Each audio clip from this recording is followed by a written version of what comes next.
बिस्मिल्लाहिर्रहमानिर्रहीम। अस्सलाम वालेकुम नाज़रीन, आप यूट्यूब चैनल देख रहे हैं। मैं इमरान खान हूँ। एक तो कादी फ़ायद ईसा साहब ने एक लेटर लिखा, वहाँ से हम बात शुरू करते हैं।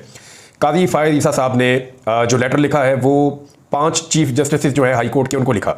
इस्लामाबाद में, सिंध में, बलूचिस्तान में, खैबर पख्तूनख्वा में और लाहौर हाई कोर्ट में।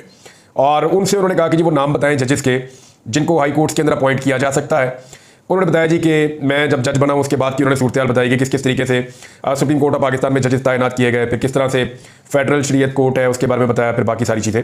और उन्होंने कहा जी कि अब जो है वो जजेस की तादाद क्योंकि कम है हाई कोर्ट्स में तो बताई जाए। साथ ही 13 सितंबर को supreme judicial commission of Pakistan का इजलास बुलाया गया है जिसमें जजेस की तैनाती के हवाले से मुबैना तौर पर फैसला किया जाएगा। मैंने पिछले व्लॉग में इसके हवाले से आपको एक डिटेल खबर दी थी। हसनात मलिक साहब के हवाले से मैंने कुछ इन्फॉर्मेशन भी आपके साथ शेयर की थी जिसमें वो ये बता रहे थे कि जजेस की तैनाती का जो तरीकाकार है, उसका जो आइन का आर्टिकल है उसके ऊपर भी डिस्कशन होगी। अब क्योंकि हुकूमत भी इसके साथ छेड़छाड़ करना चाहती है। और जजेस की तादाद के बारे में मैं एक चीज़ आपको और बताऊं, जजेस की तादाद को बढ़ाने के लिए हाई कोर्ट्स के अंदर या सुप्रीम कोर्ट के अंदर जितने जजेस काम कर रहे हैं, अगर तो वैकेंसीज पूरी भी है, फर्ज करें एक कोर्ट के अंदर 10 जजेस की मैक्सिमम गुंजाइश है और 10 तक की वहां पे वैकेंसी होती है, लेकिन अगर उसको आप 15 करना चाहते हैं तो उसमें आइन में तरमीम नहीं करनी पड़ेगी, 2/3 अक्सरियत नहीं चाहिए होगी। वो सादा कानून साजी के साथ, यानी कौमी असम्बली के अंदर अगर आपके पास सादा अक्सरियत है, सेनेट में आपके पास सादा अक्सरियत है, तो आप जजेस की तादाद में इजाफा कर सकते हैं।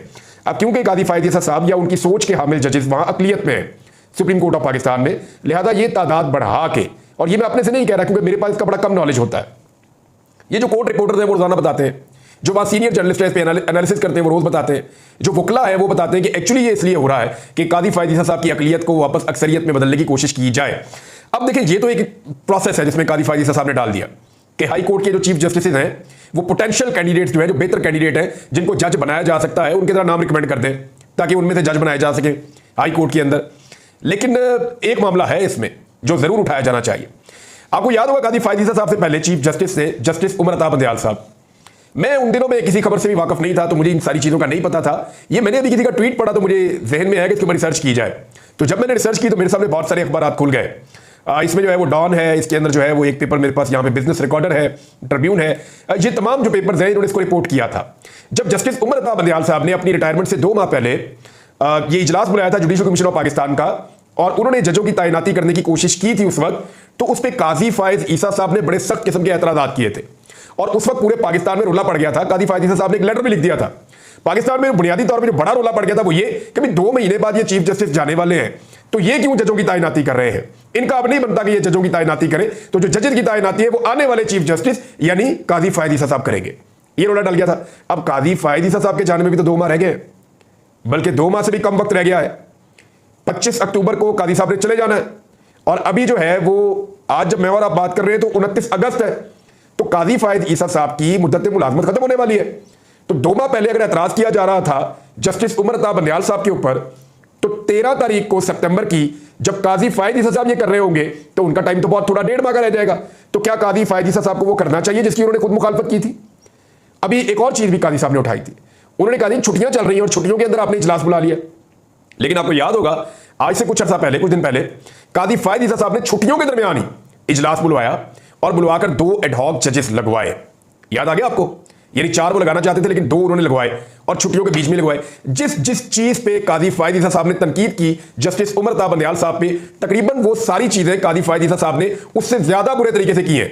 मिसाल के तौर पे वो जज साहब को कहते थे इतने अरसे से सीटें खाली हैं, केसेस बहुत ज्यादा है, जजेस लगाइए, लेकिन उससे ज्यादा अरसे तक खुद भी उन्होंने सीटें खाली रखी और जजेस को नहीं लगाया क्योंकि वो इंतजार कर रहे थे कि जो सीनियर मोस्ट जजेस हैं उनमें से 1-2 जज ऐसे थे, एक लाहौर हाई कोर्ट के चीफ जस्टिस थे और एक चीफ जस्टिस थे पेशावर हाई कोर्ट के, वो ये चाह रहे थे कि वो दोनों पहले रिटायर हो जाए। वो रिटायर हो जाए तो फिर उसके बाद जो है, क्योंकि वो कादी साहब की सोच से उनकी कोई मुताबिकत नहीं थी, तो वो रिटायर हो जाए तो उसके बाद जो है वो नीचे से कोई जजेस लिए जाए। तो अब वो जजेस लिए गए हैं। बहरहाल ये एक चीज़ है, मैंने आपको रिपोर्ट कर दी है और 23 जजेस लगाने की जो वजह है वो भी मैंने आपको रिपोर्ट कर दी। नवाज शरीफ साहब का बैरून मुल्क जाना, देखिए मियाँ साहब के लिए बड़ी अजीब मुश्किल है। लोग उन्हें पाकिस्तान में इग्नोर कर रहे हैं। मियाँ साहब मरी रोड पे निकलते हैं, लोग मुंह ही नहीं लगाते, लोग खड़े होकर देख रहे हैं मियाँ साहब जा रहे हैं, वरना यही मियाँ साहब थे। मियाँ साहब गुजर नहीं सकते थे कहीं से, लोग इन्हें मसीहा समझते थे। लेकिन उस दौर में लोगों को लीडर का शायद मतलब ही नहीं पता था, लोगों ने मियाँ साहब को डीलर को लीडर समझ लिया था। तो ये हमने सूरत देखी हुई है, मियाँ साहब की बड़ी मकबूलियत हमने पाकिस्तान में देखी हुई है। लेकिन अभी लोग मियाँ साहब को इग्नोर करते हैं बिल्कुल वैसे ही जैसे बरतानिया में करते हैं। तो फिर पाकिस्तान में रहने का फायदा क्या, बरतानिया ही चले जाते हैं। दूसरा, ये जो इतने इनकलाब ला रहे थे सेहत के अंदर पंजाब में, तो मियाँ साहब का इलाज तो पंजाब में नहीं हो पाएगा। मियाँ साहब को तो दोबारा यूरोप जाना पड़ेगा, बरतानिया जाना पड़ेगा, तो बरतानिया में इलाज करवा रहे। लेकिन मेरी दुआ है कि अल्लाह ताला मियाँ साहब को सेहत अता फरमाए। किसी की बीमारी का मजाक कभी नहीं उड़ाना चाहिए, कभी किसी की बीमारी का मजाक नहीं उड़ाना चाहिए। लेकिन मामला यह है कि मियाँ साहब जब पिछली मरतबा गए तो मियाँ साहब ने 4 साल तक कौन सा इलाज करवाया, कोई डिटेल ऐसी नहीं है। मियाँ साहब एक डील के तहत गए थे और डील के तहत वापस आ गए, और अब फिर मियाँ साहब एक डील की तलाश में बाहर जा रहे हैं, क्योंकि बाहर जाने के लिए भी मियाँ साहब को कुछ टकोदो करनी पड़ेगी मेरी इत्तला के मुताबिक।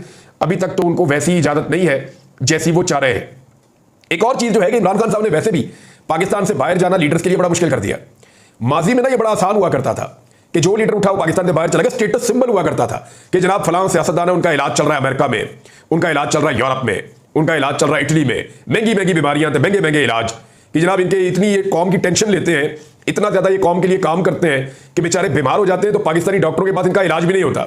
ये बेचारे बाहर जाके इलाज करवाते हैं, वापस आके फिर कौम की खिदमत करते हैं। वो पहले ये बड़ी ऑनर की बात समझी जाती थी कि लीडर्स पाकिस्तान से बाहर चले गए हैं।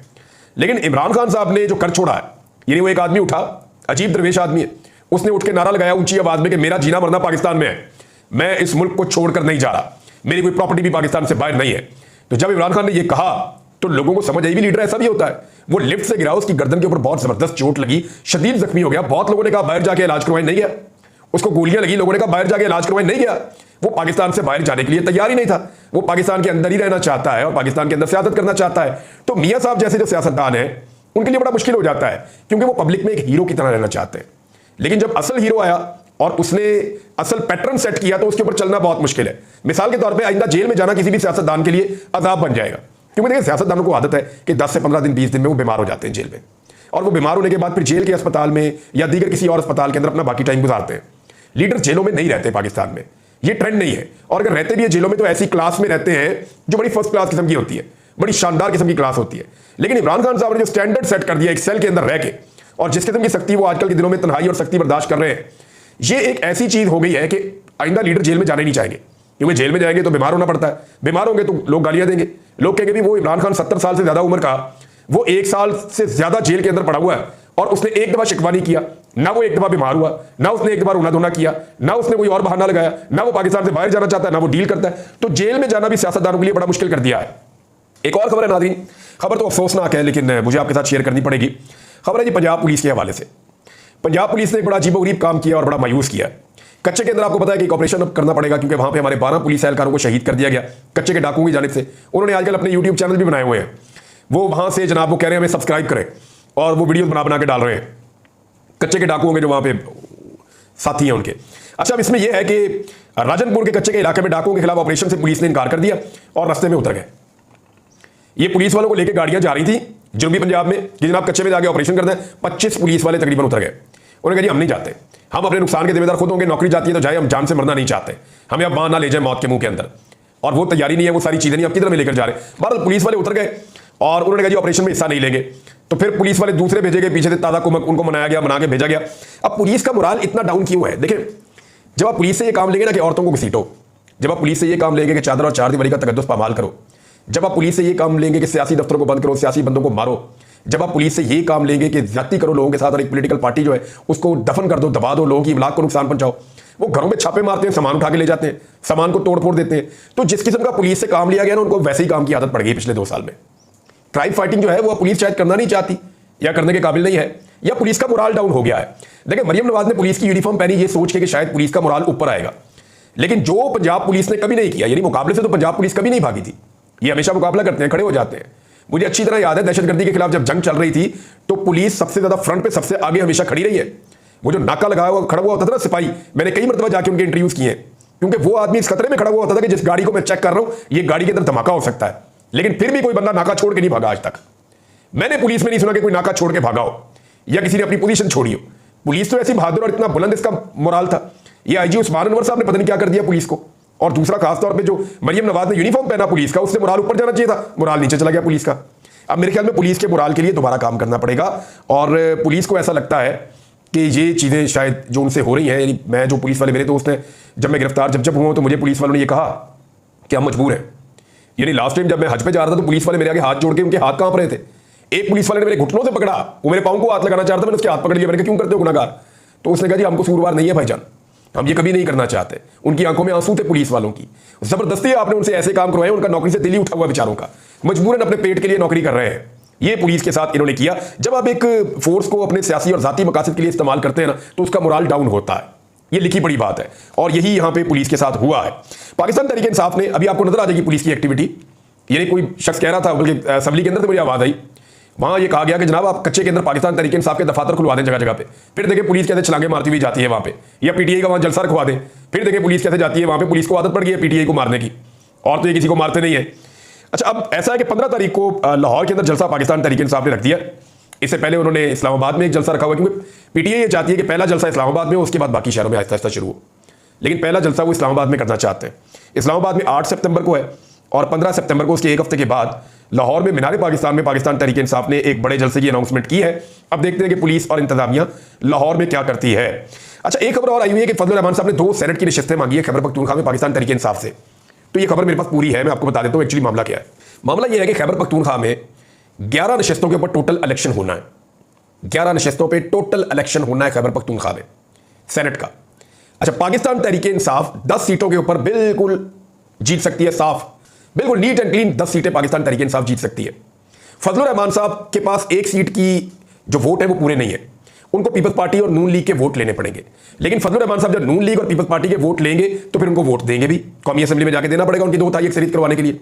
तो फजलुर रहमान साहब को पीटीआई ने कहा था जी हम आपको एक सेनेटर दे देंगे, आप पीपल्स पार्टी से और पीएमएलएन से वोट आप ना लें, हम आपको एक सेनेटर दे देंगे, बाकी 10 हम ले लेंगे। लेकिन उसके बाद कुछ और हुआ, वो ये हुआ कि पीपल्स पार्टी ने कहा ठीक है जी हम एक अमीर तरीन आदमी को खड़ा कर देंगे सेनेट के नशिस्त के ऊपर और वो आपके एमपीएस को खरीद लेगा, क्योंकि वहां तो खुफिया बैलेटिंग होती है। इमरान खान साहब कह के थक गए कि ओपन बैलेटिंग करवाई जाए सेनेट के इलेक्शन में ताकि ये पैसों का इस्तेमाल बंद हो जाए।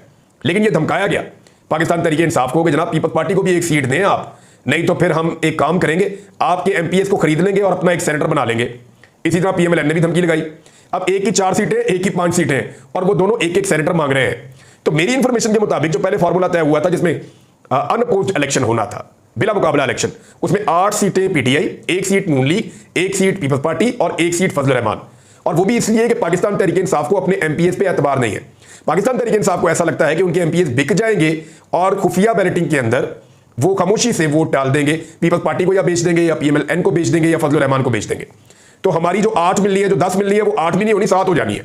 तो इस डर से वो 8 के ऊपर खुश हो गए थे। लेकिन अगर फजलुर रहमान के साथ वो अपनी पूरी अलग सेलेक्ट कर लें और अपने एमपीएस को अपने कंट्रोल में रखें तो वो 9 भी हो सकते हैं 8 से। लेकिन उसूलन पाकिस्तान तहरीक इंसाफ को 10 सेनेटर मिलने चाहिए। ये सिचुएशन मैंने आपके सामने रखी है, मुझे नहीं पता इसके ऊपर भी फैसला क्या होना है। नाज़रीन, एक अजीबोगरीब खबर मैं आपको बताता हूं। ये जनाब सेक्रेटरी पानी और बिजली है, वफाकी सेक्रेटरी पानी और बिजली, इनको बुलवाया गया था सेनेट में। सेनेट की कमेटी है, कायमा कमेटी होती है सेनेट की, और उसके बाद एक तैयार होता है कि वो किसी भी महकमे को बुला के उससे सवाल जवाब कर सकती है। मैंने इसकी मीटिंग अटेंड की हुई है तो मैं जानता हूं कि ये बड़े तगड़े लोग होते हैं। पाकिस्तान का अपर हाउस है, पाकिस्तान का ऐवान बाला है, और वहां पे जो सेनेटर्स बैठते हैं उनके पास ये इख्तियार है कि वो किसी भी सेक्रेटरी को बुलाएं और उससे कुछ रिकॉर्ड मांगे तो वो देने का पाबंद होता है। लेकिन अब आप इंटरेस्टिंग बात ये देखें कि जो आईपीपीज के साथ मुआहदे हैं उनकी तफसीलात मांगी गई और सेक्रेटरी पानी और बिजली ने जवाब दिया कि ये आईपीपी एक पोशीदा मर्ज है, हम इसके मुआहदों को कमेटी में नहीं दे सकते, हम इतने सीधे साधे नहीं कि इतना ऊपर हम सारी तफसीलात दे दें। अच्छा, उनसे पूछा गया कि आप क्यों नहीं दे सकते वो मुआहदे हमें, यानी टैक्स दिए लोगों ने, और टैक्स जिन लोगों ने दिया, जिनका पैसा जा रहा है, उनका ये हक है ये जानने का, उनका खून निचोड़ा जा रहा है, आप हमें बताएं। यानी ये तो वही बात होगी कि चोरी और ऊपर से सीनादोरी, आप हमें क्यों नहीं ऑडिट करने दे रहे, इसका आप हमारे सामने रखें इस चीज को। आईपीपीज को बंद करें, वो बहुत पैसा कमा चुके हैं, ज्यादातर आईपी मालिकान मकामी है, लाहौर का सबसे बड़ा इन्वेस्टर एक पुलिस अफसर है, ये बातें वहां पे कही। लेकिन सेक्रेटरी ने रिकॉर्ड देने से इनकार कर दिया, साफ इनकार किया, नहीं देता हूं। आप अंदाजा करें कि यह माफिया कितना तगड़ा है, ये कितने ताकतवर लोग हैं कि सेक्रेटरी को इस बात का खौफ ही नहीं है कि उसका ओहदा चला जाएगा, उसको इस बात का खौफ ही नहीं है कि उसके खिलाफ कोई कार्रवाई हो जाएगी। उन्होंने नहीं देता रिकॉर्ड, जाओ जो करना कर लो। ये हालत है पाकिस्तान के ऐवान बाला की, और इतनी ताकत है आईपीपीज की। तो पाकिस्तान में डैम्स कैसे बनेंगे, पाकिस्तान में सस्ती बिजली कैसे बनेगी, पाकिस्तान में वो इंडस्ट्री कैसे लगेगी, पाकिस्तान के अंदर ऐसे सोर्सेज से बिजली कैसे बनेगी जो सस्ती हो और आवाम को उससे सहूलत मिले। ये तो पैसा आईपीपीज की जेब में जाना है। जो सेक्रेटरी इतना दंदनाता फिर रहा है, आप सोचें जिनके बल पे वो उछल रहा है वो खुद कितने तगड़े होंगे। अब तक के लिए इतने, अपना ख्याल रखिएगा, अपने चैनल का भी अल्लाह हाफ़िज़।